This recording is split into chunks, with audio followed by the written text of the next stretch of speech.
उसके बाद आता है कि वर्डप्रेस इंस्टॉल करना। अब मैं आपको गाइड कर रहा हूँ टुवर्ड्स क्लाइंट्स, आपके पास क्लाइंट्स कैसे आएंगे, मेरा अपना एक्सपीरियंस उस चीज़ का है। अब होता क्या है, वर्डप्रेस दो तरह का है, एक wordpress.org है, एक wordpress.com है। अब जो wordpress.com है वो सेल्फ होस्टेड है।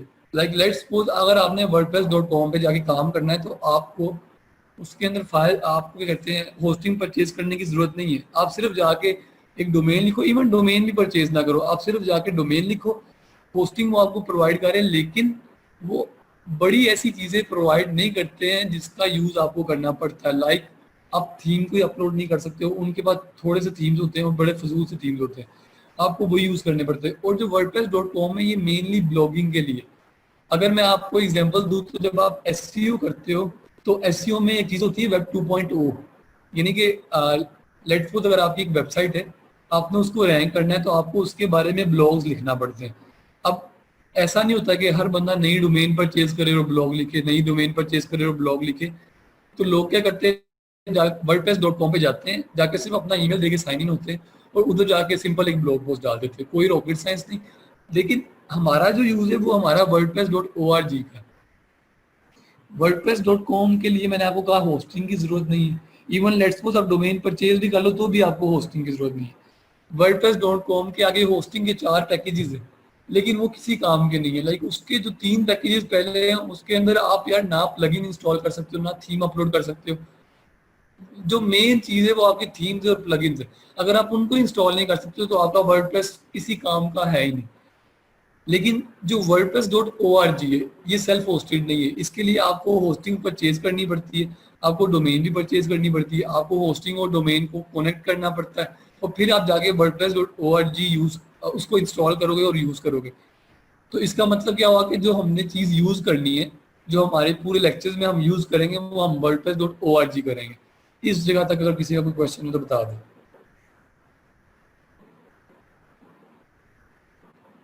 अच्छा, एक भाई पूछ रहे हैं कि wordpress.com हम यूज कर सकते हैं, नहीं सॉरी, ब्लॉगिंग के लिए हम wordpress.com के अलावा भी कोई चीज यूज कर सकते हैं? बिल्कुल कर सकते हैं। आप क्या करें, ब्लॉगिंग वेबसाइट बना ले, वो भी मैं आपको बनाना सिखाऊंगा। डोमेन होस्टिंग कनेक्ट करें, वर्डप्रेस इंस्टॉल करें और डेफिनेटली जो आप ब्लॉग बना रहे हैं अगर आप वो प्लगइन्स और थीम्स का यूज करके बनाएंगे तो आपका बहुत अच्छा बनेगा। wordpress.com है वो आपको कोई कस्टमाइजेशन अलाउ नहीं करता, सिंपली आप एक जाके ब्लॉग पोस्ट कर देते हो, उसके अंदर कोई आप खूबसूरती यानी कि शस्के होते हो वो आप कुछ भी नहीं कर सकते हो। तो हमने क्या करना है, हमने सिर्फ wordpress.org यूज करना है। और इवन अगर आपने ब्लॉग बनाना है, आप कोई भी चीज लाइक Amazon एफिलिएट ब्लॉग बना रहे हो, मैंने Amazon एफिलिएट की ट्रेनिंग ज्वाइन की थी, वो आपको वर्डप्रेस, हर बंदा आपको wordpress.org ही सिखाता है। wordpress.com किसी काम का नहीं है, सिर्फ वो कब यूज होता है, वो एसईओ के लिए यूज होता है। अगर शायद किसी बंदे ने एसईओ पढ़ा तो उसको थोड़ा सा आइडिया होगा कि ब्लॉगर के ऊपर और wordpress.com के ऊपर आप मोस्टली ब्लॉग्स लिखते हो, ब्लॉग लिख के आप अपनी वेबसाइट को लिंक देते हो। लेकिन हमने किसको डिस्कस करना है, हमने इंस्टॉल भी wordpress.org करना है और उसके बाद हमने टोटली wordpress.org को लेके चलना है। अब हम चलते हैं बैक लिंक्स के लिए, सही कह रहे हैं भाई। तो अब हम चलते हैं कि इंस्टॉल कैसे करना है वर्डप्रेस। ये सबसे मेन स्टेप है, ये अक्सर बच्चों को ये भी नहीं पता होता है। हमने क्या करना है, हमने होस्टिंग में जाना है। मैंने उस दिन आपको सी पैनल का बताया था कि सी पैनल जो आपका होस्टिंग का कोर है वो सी पैनल है। सी पैनल के अंदर हर चीज सी पैनल के अंदर है होस्टिंग की। ये अब आपका सी पैनल है सामने। एक मिनट, सर स्क्रीन में क्लियर है ना? ये आपके सामने सी पैनल है। अब इधर से हमने वर्डप्रेस इंस्टॉल करना है तो सिंपल, हमने उस दिन कुछ ऑप्शन स्टडी की थी, आज हम सिंपल वर्डप्रेस इंस्टॉल करते हैं। ये वेबसाइट आ रहा है, वेबसाइट के अंदर इंस्टॉल वर्डप्रेस आ रहा है, मैं इसके अंदर चला लेता हूँ।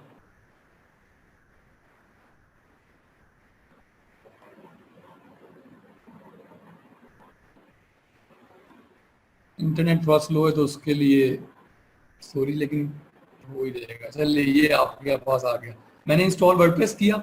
अब लेट्स सपोज अगर आपके पास डोमेन सिर्फ एक ही है तो फिर तो आप वो सिलेक्ट कर लोगे, लेकिन मेरे पास मल्टीपल डोमेन्स है, मेरे पास काफ़ी ज़्यादा ही डोमेन है।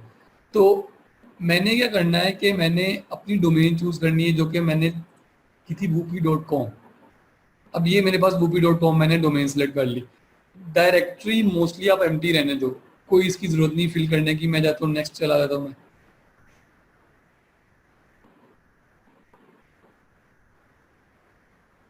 अब ये आपके पास आ रहा है, वो मैंने कंफर्मेशन नहीं की थी, मैंने कहा I confirm that it is safe to overwrite any content in this directory, मैंने नेक्स्ट किया। अब ये आपके पास साइट टाइटल पूछ रहा है, इसको लेट्स सपोज अगर आप अभी चेंज करते हो या नहीं करते हो कोई इशू नहीं है। जब हम वर्डप्रेस को स्टडी करेंगे तो मैं आपको सिखा दूंगा कि आपने टाइटल कैसे चेंज करना है, ईच एंड एवरीथिंग हमें वो क्लियर हो जाएगी। उसके बाद बात आती है कि यूजर नेम और पासवर्ड।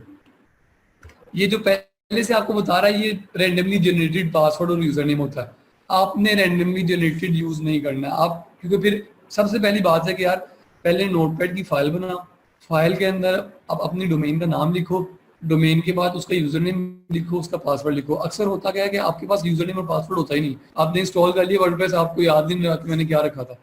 फिर इशू तो सॉल्व हो जाएगा क्योंकि आपके पास सी पैनल की एक्सेस है, सी पैनल के अंदर से जाके आप कुछ भी चेंज कर सकते हो। लेकिन बार बार जाके सी पैनल पे कौन वर्डप्रेस इंस्टॉल करे, बार बार जाके डिटेल्स कौन देखे।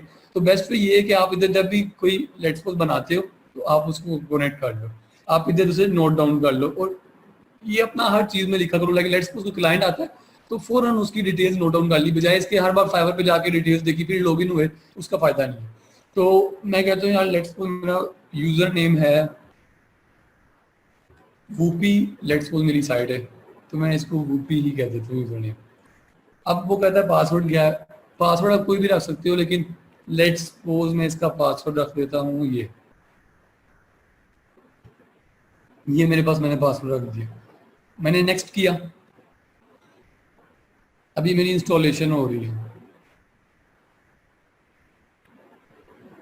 वर्डप्रेस की इंस्टॉलेशन हो रही है। तो इसके अंदर कोई रॉकेट साइंस नहीं, सिंपल एक स्टेप है कि सी पैनल में गए, वर्डप्रेस इंस्टॉल पे क्लिक किया, वर्डप्रेस इंस्टॉल पे क्लिक करने के बाद वो आपसे पूछेगा कि आपने डोमेन कौन सी चूज करनी है, आपने डोमेन चूज कर ली, डोमेन चूज करने के बाद सिंपली आपने उसको यूजर नेम दे देना और पासवर्ड दे देना। अभी इस वक्त इंस्टॉल हो रहा है, अभी अगर किसी को कोई इस चीज से रिलेटेड क्वेश्चन है तो पूछता जाए।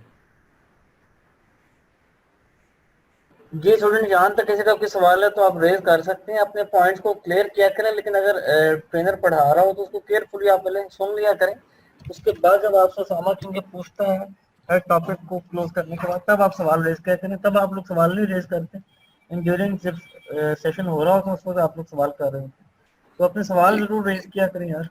सर एक भाई पूछ रहे हैं कि उर्दू ब्लॉग अगर बनाना हो तो क्या किया जाए, लाइक इसके अंदर कोई वर्डप्रेस ऐसे इंस्टॉल होगा? यार वर्डप्रेस बिल्कुल ऐसे ही इंस्टॉल होगा, सिर्फ हमने क्या करना है, हमने आगे जाके जब उर्दू ब्लॉगिंग में आपको सिखाऊंगा, चौथा लेक्चर हमारा इंशाल्लाह ये इस पे ब्लॉग पे उर्दू ब्लॉग पे होगा, तो उसके अंदर हम देख लेंगे। लेकिन इसके अंदर कोई रॉकेट साइंस नहीं है, जो आपको मैं स्टेप सिंपल बता रहा हूँ ये सेम टू सेम रहेंगे।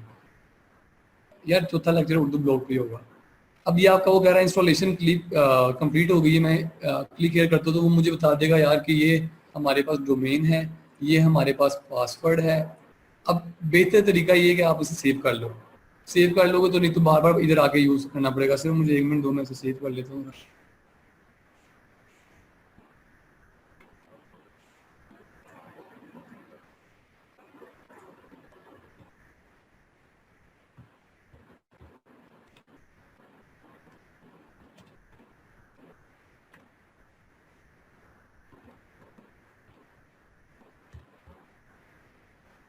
अब हमारा वर्डप्रेस इंस्टॉल हो गया, हमारे पास डिटेल्स भी आ गई।